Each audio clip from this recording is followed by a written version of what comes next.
Di Karawang, ada seorang anak muda yang berhasil mengubah sesuatu yang dianggap biasa menjadi luar biasa. Danau yang dulu dipenuhi eceng gondok kini disulap menjadi tempat healing yang indah, nyaman, dan punya cerita. Dari tangan kreatifnya, eceng gondok bahkan diubah menjadi energi biogas yang bermanfaat untuk warga sekitar. Ide sederhana tapi mengubah hidup banyak orang.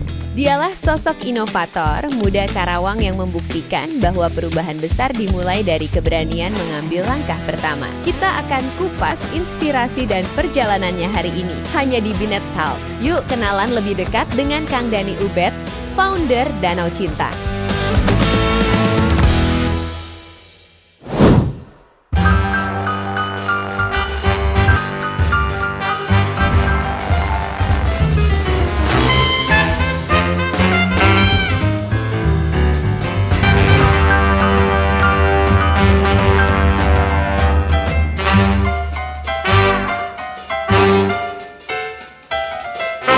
Selamat datang di Binet Talk, Better Internet, Better Life. Halo warga Karawang dan Binet Lovers dimanapun berada, kembali lagi di Binet Talk, Better Internet, Better Life dan Binet asli Karawang. Tentunya masih bersama saya Aldi Nepeng dan hari ini spesial banget. Saya ditemani oleh seorang yang merubah danau menjadi tempat yang sangat istimewa, merubah eceng gondok menjadi biogas. Ini seorang inovator muda dan pengusaha muda asli Karawang. Siapa lagi, langsung kita sambut. Ini dia Kang Dani Ubed. Woo! Mantap. Siap, mantap Kang. Gimana kabarnya Kang Dani Ubed? Alhamdulillah luar biasa. Baik sekali. Mantap. Ya. Oke, Kang, thank you pertama-tama udah bisa menyempatkan waktunya ke sini. Siap. Sibuk banget Kang Dani Ubed nih kelihatannya nih. Hektik. Lumayan sekarang nggak ada. Tapi waktu Akang sangat berharga nih buat saya, terutama untuk bisa ke Binetok ya Kang ya. Thank you ya. Siap, sama-sama. Spesial hari ini buat Binetok. Mantap. Kabar sehat. Sebelum ke pertanyaan, saya kan melihat Kang Dani Ubed nih sebagai founder Danau Cinta. Betul. Ya. Yang digadang-gadang Danau Cinta ini banyak ceritanya nih. Sekarang menjadi tempat yang cukup istimewa untuk dikunjungin anak-anak Gen Z di Karawang. Betul. Gen Z di Karawang ini luar biasa Gen banget. Z. Gimana coba ceritain awal mula muncul ide Danau Cinta nih sebelum ke eceng gondok ya? Pertama sih, perkenalkan nama saya Dani Ubed ya. Siap. Saya founder dari Danau Cinta atau dari Yayasan Pesona Markatip. Saya bersama teman-teman di Walahar berlima kan. Saya, Tommy, Abdul, Gary, sama Rizky. Saat itu bareng-bareng berjuang menciptakan suasana baru di Walahar. Oke. Dengan menciptakan rebranding Danau Kalimati menjadi Danau Cinta.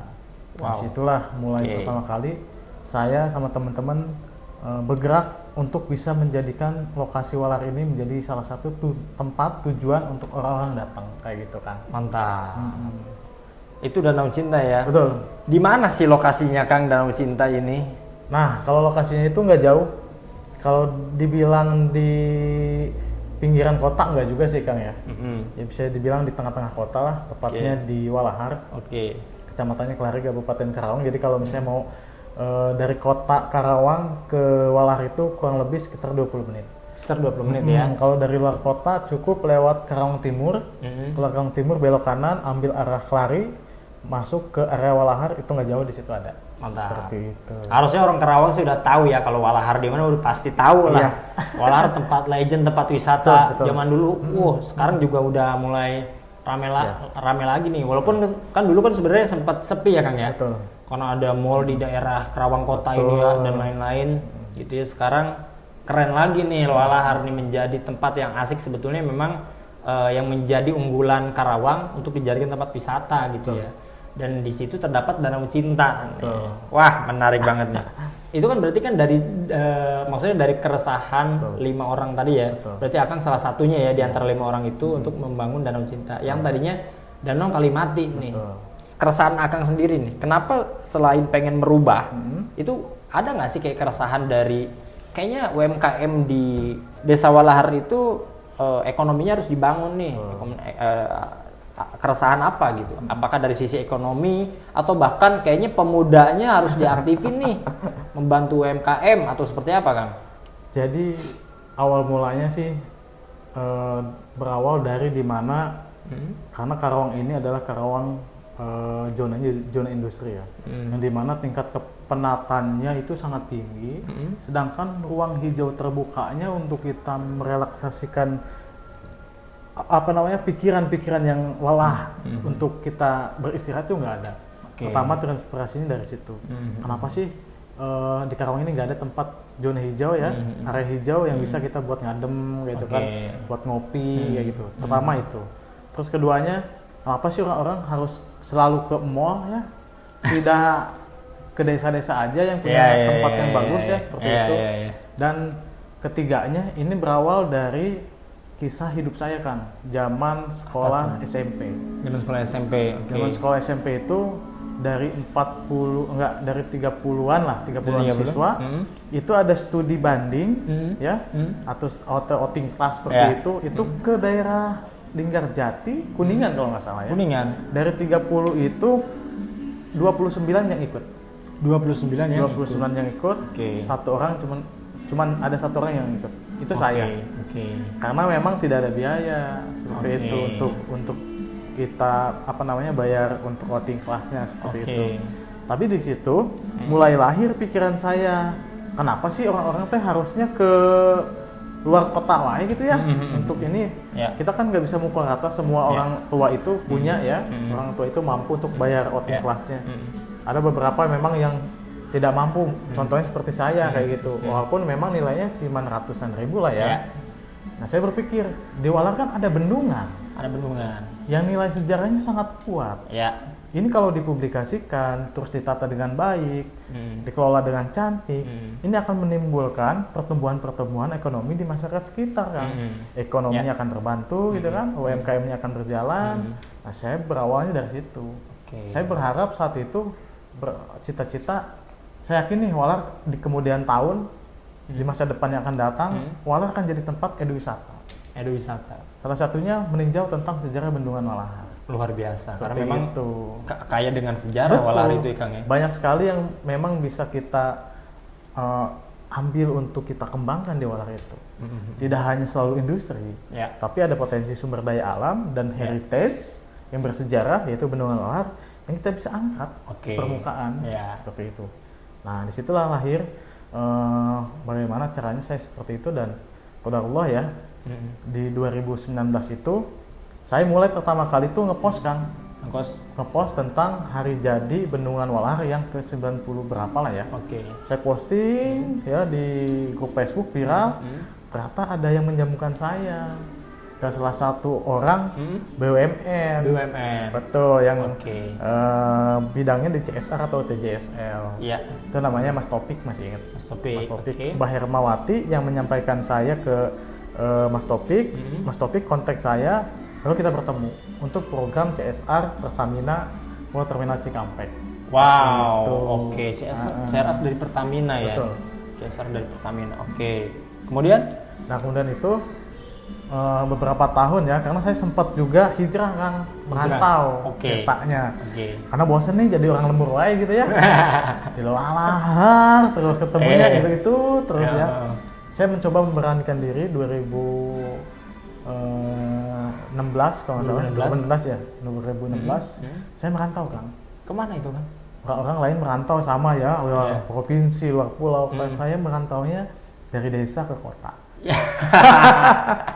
Dari Walahar, dari Walahar ke Perumnas. Kirain ke Kalimantan gitu, kalau kan sekarang di Jawa Barat ya, maksudnya ke Papua, Bali.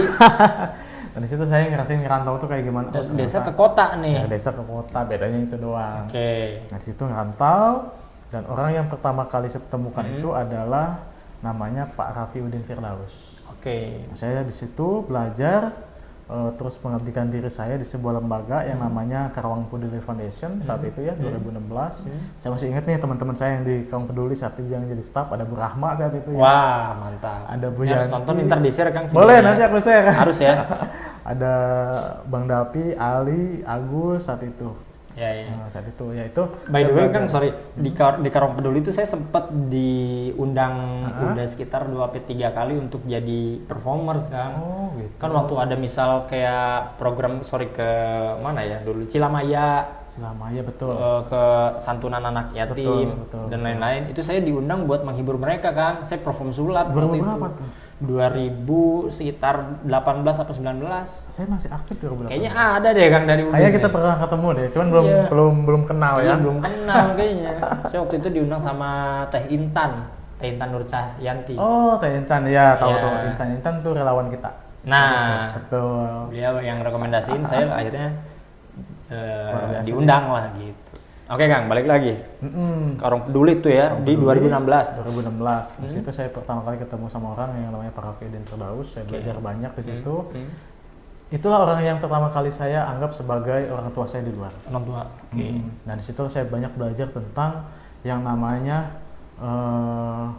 ilmu sosial, ilmu tentang bagaimana caranya sebagai relawan Ya. seperti itu kan. Terus manajemen tentang kehidupan. Nah disitulah saya banyak mengambil hikmah. Oke. Ternyata orang yang tidak mampu itu dengan saya itu masih ada yang memang yang tidak mampu lebih dari saya seperti itu. Oke. Kalau saya Ya. waktu zaman sekolah ya sangat sulit lah ya. Mau makan pun bisa dibilang orang tua ya seadanya gitu. Ya, Ternyata ya. pas kita terjun di dunia sosial, di kerelawanan, ternyata subhanallah Masih kan, banyak ya. banyak yang kelaparan ternyata kan. Banyak orang yang masih susah. membutuhkan. Nah di situ saya banyak belajar tentang artinya bersyukur kan. Situ bersyukur. Saya pernah ingat pesannya Pak Rapi, kalau mau untuk kita bisa menjadi seseorang, jangan lepaskan dua ini. Kalau kita mau jadi pengusaha yang aktif di dunia sosial. Nah itulah, kata emang itu kuncinya. Ya. Banyak bersyukur lah. Saya pernah ingat tuh, karena saya nggak tahu ya, yang membawa saya ke arah yang seperti sekarang ini lewat doa siapa, saya nggak tahu juga. Masya Allah. Karena ketika di dunia bencana, saya selalu ketemu sama orang-orang yang memperhatikan dalam artian ketika musibah terus kita bantu, tiba-tiba orang itu mendoakan, Jang, terima kasih banyak, semoga kamu sukses. Itu banyak sering saya temuin di medan-medan bencana ataupun kegiatan sosial. Saya berpikir apakah itu doa-doa yang terkabulkan? Seperti itu sih. Makanya alhamdulillah sih sekarang itu Luar biasa. jadi patokan saya, dunia sosial tidak bisa saya lepaskan seperti itu. Situ terus berjalannya waktu saya belajar usaha juga sama Pak Rapi seperti itu kan, sama teman-teman KP. Nah disitulah saya 2019 kalau nggak salah saya sempat hijrah dari Karawang Peduli kan. Saya hijrah terus saya pindah ke Darut Tauhid Peduli. Punyanya Agim saat itu, cuma cabangnya di Karawang. Yang di Karawang. Saya coba untuk terjun di sana, nggak lama sih, sekitar 5 bulan lebih lah ya. Tapi di situ saya mengambil tentang makna keyakinan diri seperti itu. Tapi sebelumnya saya pernah belajar juga sama Pak Rapi tentang metode meyakinkan diri terhadap keinginan. Jadi ketika kamu pengen sesuatu, pengen ini, jadi hidup terus ada target. Kamu gambar, kamu tulis, kamu tempel di tembok. Itu saya lakuin Kak. Lakuin. Makanya 2016 itu saya lakuin itu. Saya gambar, saya umroh. Saya gambar, saya punya mobil. Saya gambar, saya jadi pembicara. Saya gambar, saya punya usaha. Saya gambar pesawat bolak-balik pakai pesawat nggak bayar. Udah keluar kan. 2025 saya baru ingat tentang itu. Itu semua sudah tercapai. Yang ditulis saat 2016. Betul. Luar biasa. Sampai detik ini saya hitung udah lebih dari 12 kali ya mungkin. Lebih. Sama istri tuh kemarin itu naik pesawat nggak pernah bayar. Luar biasa. Sampai terakhir kemarin ke Singapura sama Malaysia, diajak juga sama Pak Rapi, nggak bayar juga kan. Luar biasa. Termasuk umroh juga sama. Masya Allah. Ke Tanah Suci itu tanpa bayar. Nah itu Gak bayar itu kan? nggak bayar seperti itu. Itu perjalanan biasa. sebelum adanya Danau Cinta. Wow, itu sebelum ada Danau Cinta. Itu Oke. itu yang menguatkan saya. Yang menguatkan Akang di dalam perjalanan karir Akang ya. Betul. Oke, akhirnya 2019 ke Darut Tauhid Peduli. Oke. Nggak lama, terus saya jualan kebab pinggir jalan. sempat jualan kebab di pinggir Sempet jalan. jualan kebab. Itu Saat 2019 kan? 2019. Posisi baru-baru menikah. Baru menikah Sama dulu istri saya. Waduh, saya masih kuliah itu. Oke. Dan terus? kalau boleh nih buat istri Ya. saya, I love you. Karena Masya yang Allah, nemanin luar dari biasa. nol itu Seorang istri ya? saya saksinya. Makanya istri saya selalu ngingetin saya kepada saya ya ketika memang sekarang sudah seperti ini. Awas ketemu sama teman-teman yang lama jangan sampai sombong. Awas kamu jangan pernah nunjukin sesuatu hal apapun itu ke orang dengan sifat yang sombong atau dengan nada yang Ya. sombong seperti itu. Itu istri yang ingetin. Istri. Luar biasa. Jadi wah itu luar biasa lah jualan kebab, orang belanja gitu kan, belanja sama istri. Sorry kan jualan kebab ini berarti Akang sendiri atau sama orang? Sendiri punya sendiri. sendiri, punya Ya, sendiri. namanya kebab Ubed, saya itu terkenal banget di Walahar saat itu. Wih, mantap. Orang saya, kalau- saya tuh penyuka kebab cuman emang nggak beli di Walahar aja kan. Ya, Oke. jadi kebab belanjanya di sini kan di Adiarsa. Serius. Serius. Jadi Dekat dia- kantor Binet dong. betul. Jadi ada namanya pangkalan kebab di sini ya, namanya tokonya toko kebab juga sama. Jadi bahan bakunya beli di situ. Oh lumayan ya, tapi Jadi dekat sih sekarang udah ada. pulang pergi Walahar, Adiarsa setiap hari kan. Oh gitu. Kehujanan, pakai motor, panas-panasan. Itu istri saya yang nemenin. Mas ya. Makanya aduh kalau ngomongin perjuangan ke belakang itu rasanya seperti apa ya? Ya sedih lah. Ya, gitu. ya, ya. Nah disitulah saya coba meyakinkan diri, meyakinkan hati, selalu diskusi sama istri. Ini kalau misalnya kita terus seperti ini di zona nyaman, akan sampai kapan seperti itu. Cobalah, mudah-mudahan nanti ketika kita punya apa namanya titipan baru atau amanah baru usaha, ya kita bisa jalaninya sepenuh hati mungkin seperti Ya, itu. betul. Singkat cerita, saya ketemu tuh Kang sama Mas Topik namanya. Oh Mas Topik. Oke. Topik ketemu sama orang Pertamina di challenge. Oh ini yang berawal dari ini terbentuknya Danau Cinta nih. Betul. Oke, berarti berawal dari dimana Akang sebetulnya awalnya posting hari jadi Bendungan Walahar. Bendungan Walahar. Yang 94 atau 9. Oh sekarang udah mau 1 abad berarti ya? Sekarang Udah 1 abad. 100 tahun. Oh 100 tahun pas. Jadi 2025 ini Bendungan Walahar ini tepat di bulan November tanggal 30 itu usianya 1 abad.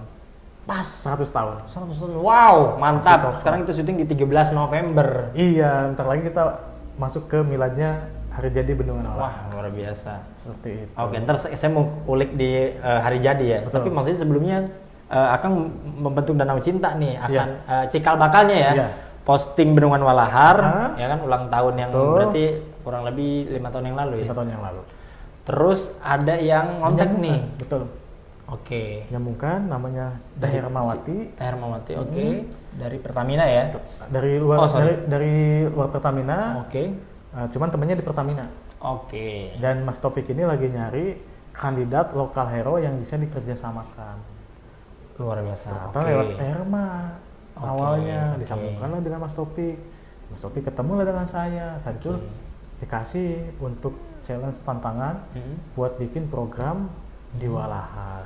Oke. Karena memang saya beberapa tahun ke belakang sudah punya ide bahwa Walahar ini akan jadi sentra edukasi Ya. atau sentral UMKM. Ya. Ya saya tuangkan dong ke Mas Oke. Taufik itu, Mas saya punya ini program Walaupun ini. Akang waktu itu masih Masih sendiri. jualan kebab tuh. Masih jualan kebab. Luar biasa. Masih jualan kebab. Jadi Masih saya jualan kebab tapi Akang menjadi local heroes yang mempresentasikan betul.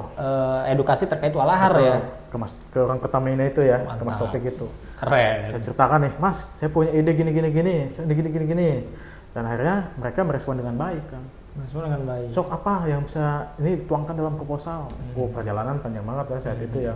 Melelahkan. Tapi saya sambil jualan. Sambil jualan ya. Jualan gitu kan. Kadang waktu kepangkas setengahnya buat ngurusin tentang perjuangan untuk dapetin CSR itu kayak gitu. Nah, Oke. tapi saya komitmen dengan istri. Apapun yang terjadi sekarang ini adalah peluang. Ya. Jalan kita ketika ingin berbuat baik ini Allah sudah kasih lewat Pertamina. Tinggal kitanya aja nih bagaimana caranya merangkul itu dengan baik, tapi ini tetap jalan usaha Ya. kita. Nah gitulah. Singkat cerita jalan tuh gitu kan. Jalan sama Mas Taufik. Tempatnya mau di mana awalnya? Oke. Nah tempatnya tadinya mau dekat bendungan. Iya, Di iya, situ yang sekarang ada patung ikan. Yang patung ikan. Oke. Tuh, cuman saat itu memang ada beberapa tahap administrasi yang tidak bisa kita tempuh. Akhirnya di-challenge lagi sama Mas Taufik. Kira-kira mau di mana tempatnya? Oke. Nah, sebelum tempatnya ada, saya suruh juga sama Mas Topik itu sama orang Pertamina itu untuk punya tim, Kang. Untuk punya Nah, di tim. sini yang menariknya. Oke. Babak barunya dimulai lagi. Tadinya cuma sendiri tuh. Tanya cuma sendiri. Saya ketemulah sama Rizky awalnya. Oke. Sama Rizky, ayo Ki, jalan bareng nih, ada program nih buat di Ini Walahar. teman Akang yang 5 orang itu. Tapi saya ketemu sama Rizky dulu. Oke. Saya berdua nih akhirnya kan. Ya. Sama Rizky ketemu, ngobrol-ngobrol, Ki, sayang nih potensi di Walahar, mumpung ada peluang untuk masuk nih Pertamina ke sini. Ya Ya. udah, saat itu bikin nih sama Rizky proposal dan konsep dan lain-lain kayak gitu. Di singkat cerita dari Pertamina bilang kayak gini, Kang, kalau berdua doang nggak akan bisa. Coba kalian deh nyari kelompok, nyari orang lagi buat bikin kelompok. Nah di situ. Oke. Di situ saya bertemu dengan teman-teman saya waktu SD, SMP, Oke. teman satu kampung Ya, ya. satu kamu. Ada Abdul, ada Gary, ada Tommy. Saat itu yang saya temuin ya. Ada Tommy juga sama saat Ya. itu. Nah disitulah saya tawarkan. Ya saat itu memang mohon maaf ya mereka belum tergambar seperti sekarang, Iya, iya. seperti apa kayak gitu kan, akan jadi apa gitu. Awalnya nggak mau, sih gigiwan gitu kan, aduh nanaonan sih gitu Iya. kan. Tapi saya yakinkan bahwa ini kesempatan tidak akan datang dua kali. Ya. Ini kesempatan bukan hanya kesempatan, tapi ini Ya. adalah salah satu Momentum. cara momentum Ya. yang harus kita emban dengan baik Ya, kayak gitu. betul.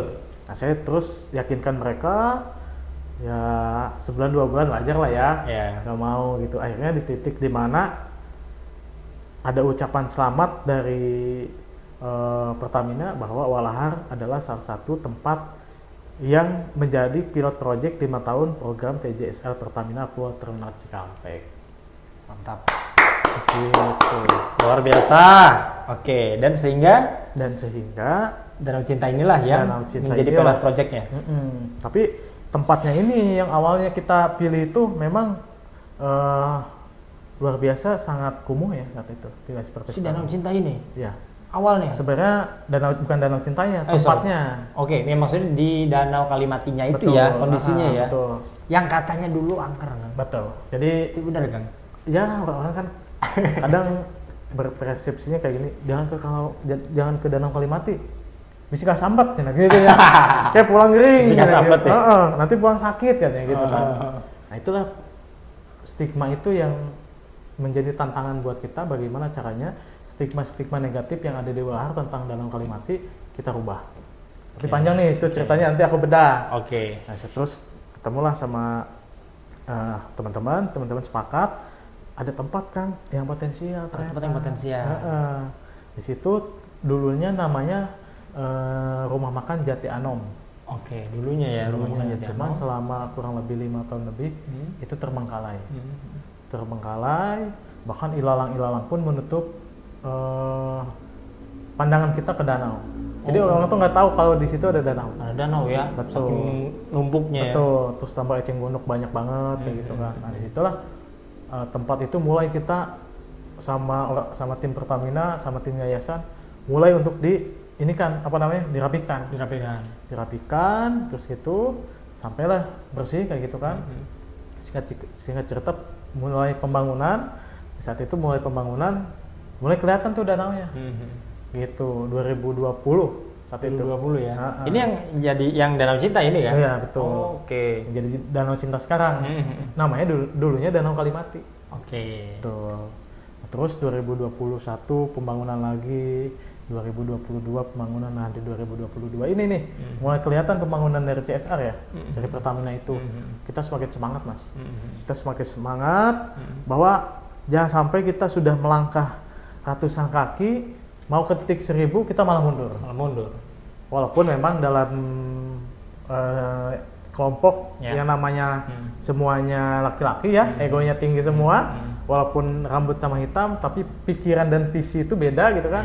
Nah disitulah saya menjadi penengah bagaimana caranya supaya untuk menyatukan itu semua jadi satu. Satu visi, satu misi, satu perjalanan seperti itu. Nah disitulah mulai ada yang namanya coffee shop yang diberikan fasilitasnya oleh Pertamina. Oke, awalnya coffee shop ya. Dulu coffee shop itu sistemnya nggak kayak sekarang Kang. Dulu gimana? Dulu mah, aduh kalau ada hujan teh udahan beres. Oh gitu, karena Terbuka, outdoor ya. outdoor Oke, gitu. konsepnya outdoor. Nah di situ saya sama teman-teman, aduh kalau misalnya kita ngundang nih, misalnya kali ngopi yuk di mana? Kalau mati jangan takut mati gitu kan. Takut mati. Minimal kesambet. Betul, atau enggak kesambat pulang-pulang ngering gitu ditambahin gitu kan. Nah situ saya sama teman diskusi bagaimana nih rebranding tempat namanya. Ya udah deh rebranding. Saat itu saya tuh posisi lagi mau ngirim Sherlock kan. Sherlock. Oke. Terus? Pas begitu lihat Sherlock, lihat Maps itu satelitnya ya, bentuknya hati, lope danau itu. Yang dari Google Maps itu? Wah, kok hati ya? Terus Rizky bilang, ih bentuknya hati bro, katanya Lope gitu ya? Lope kan. Pas itu kita, ya udah lah ganti deh jadi Danau Cinta. Oh gitu. Awalnya Danau Kalimantan. Oh ini boleh nih, ntar Bintang Topers coba cek ya di Google Maps. Betul. Ntar coba saya mau cek lagi sih. Boleh, siap. Itu bentuknya lope. Oke. Lope, betul. Oh itu, jadi Itu. Danau Cinta. Iya, jadi kalau orang bilang apa sih artinya Danau Cinta, bukan sembarang nama. Bukan sembarang nama. Itu apa namanya, ada semiotikanya. betul, Ada gitu kan, ada filosofinya maknanya, nih. ada filosofinya kayak gitu. Termasuk kan. salah satunya karena danaunya bentuknya hati itu. Betul, situ. Oke. Dan sisi lain juga menjadi rebranding ya. Betul. Danau Cinta bahwa ini juga bisa. Ini kan sekarang udah jadi tempat yang istimewa banget nih. Coffee shop plus juga resto ya. Karena kan ada makanan berat juga gitu ya di sana. Luar biasa banget. Nah jadi kemarin by the way saya 2 hari yang lalu ya Kang yang ke sana ya. Iya. Sekalian main ya, sekalian briefing kita tentang syuting hari ini nih.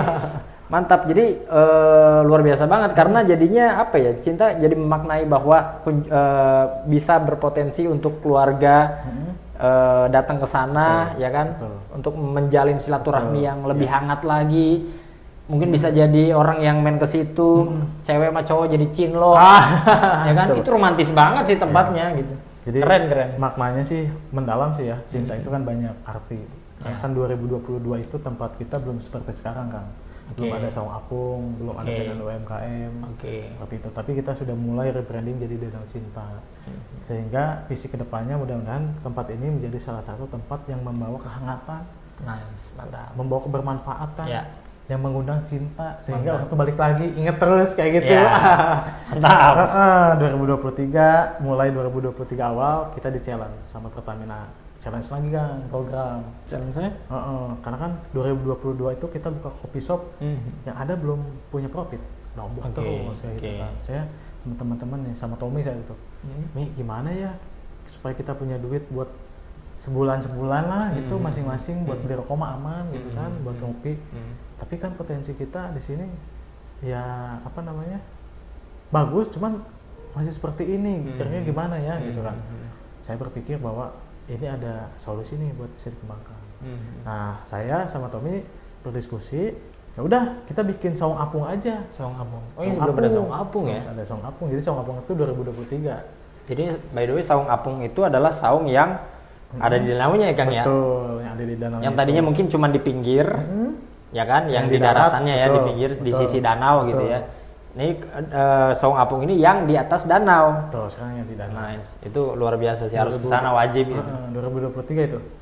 Itu mulai kita ajukan ke programnya Pertamina, alhamdulillah ACC, terus direalisasikan. Mantap. Tapi saat itu memang berbarengan dengan pembangunan UMKM.